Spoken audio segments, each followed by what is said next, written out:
Okay, this is the 9th and final video in the Acceptance and Rejection Masterclass here on the Smart Money Futures channel. Each video builds on the previous one, so if you have not watched the previous 8 videos yet, I highly recommend going back to the Acceptance and Rejection Masterclass playlist and starting there first. Those previous lessons lay the foundation for how professionals think about acceptance, rejection, value, and auction behavior. And without the context of those previous videos, some of what we cover here may feel disconnected. Okay, let's begin. The footprint chart is one of the most powerful confirmation tools you'll ever use, and one of the fastest ways to wreck your trading if you misuse it. Because here's what happens to most traders the moment they open one. They stop chasing candles and start chasing imbalances. They stop reacting to green and red bars and start reacting to bid and ask numbers. Price broke resistance, I'm long, just becomes, there are stacked imbalances, I'm long. Same mistake, new vocabulary. So before we go any deeper, write this down. The footprint does not create the trade. It does not replace location. It does not tell you to buy or sell. What it does is help you confirm whether the auction behavior at a location is real or failing. Location still comes first.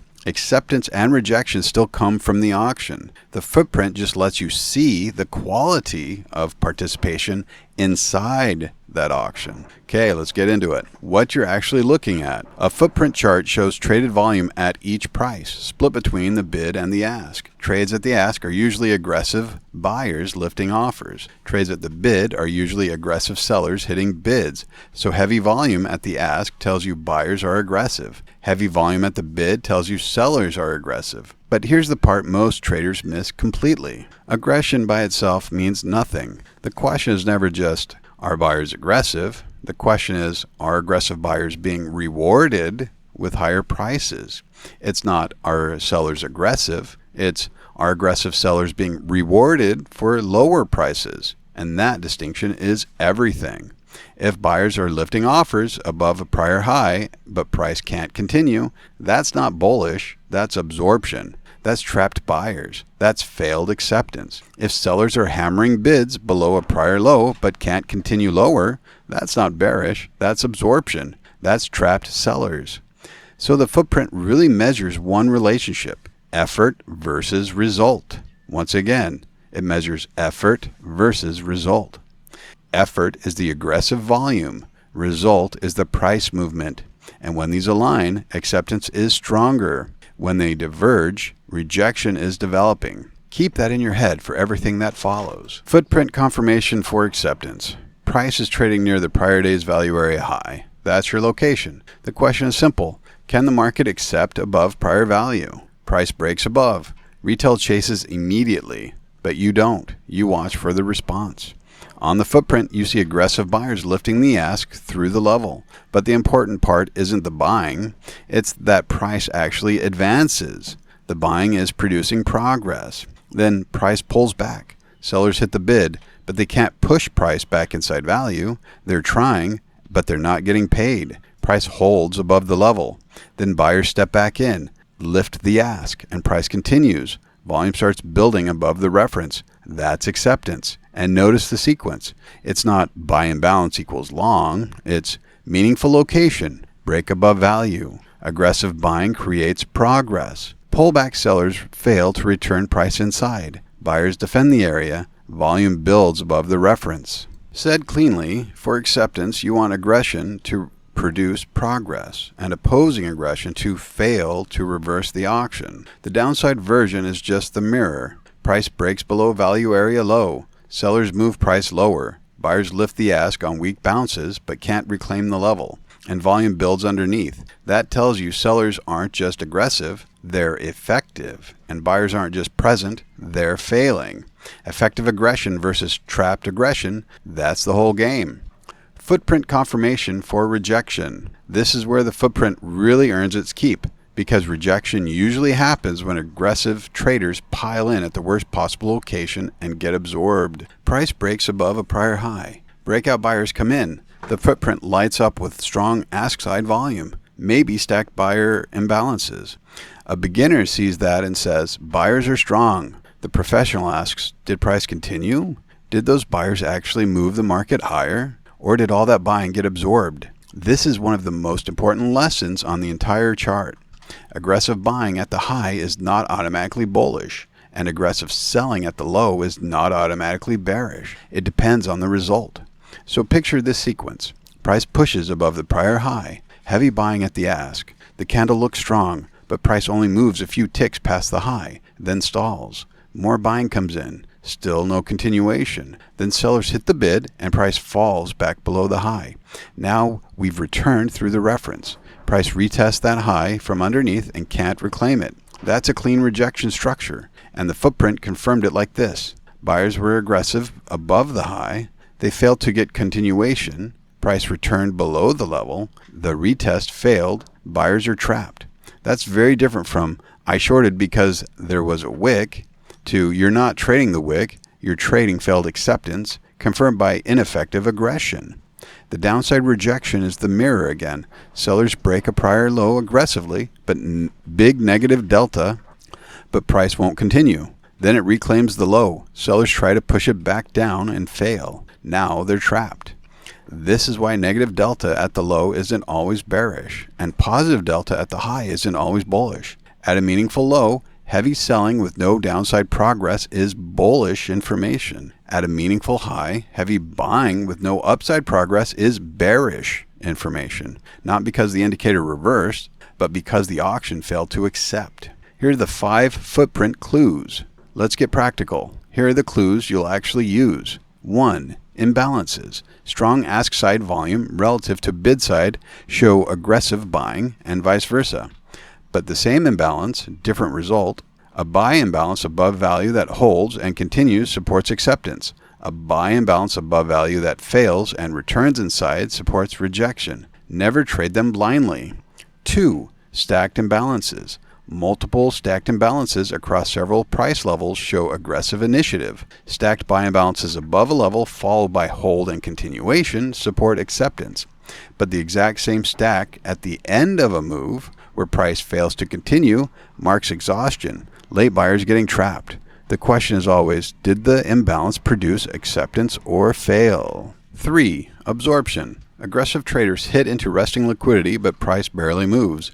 Buyers lift the ask hard and price can't advance. Sellers are absorbing them. It matters most at the edges of value, prior highs and lows, and low volume nodes.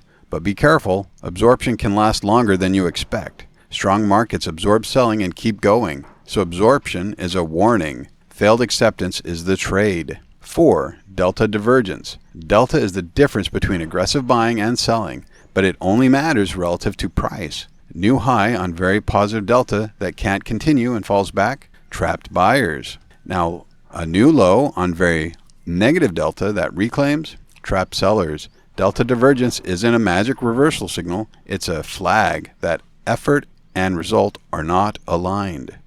5. Unfinished auctions and poor highs and lows. Clean rejection usually leaves excess. The market jabbed into an area, found no agreement, and left. An unfinished auction with volume still trading both sides at the extreme suggests that the market may still have business there.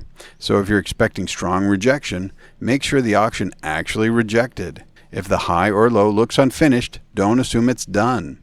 This one's more advanced and platform dependent, but the idea is simple.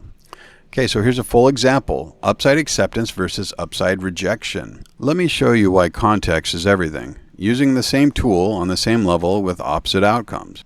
Acceptance, NQ, pushes into value area high and breaks above. Location identified. The break shows aggressive buying and buy imbalances, but you don't chase. Price pulls back, sellers hit the bid, and price holds above value area high. Buyers step back in. Price makes a higher low above value. Volume builds. The read. Buyers got progress. Sellers failed to return price inside the market. The market is building above the reference.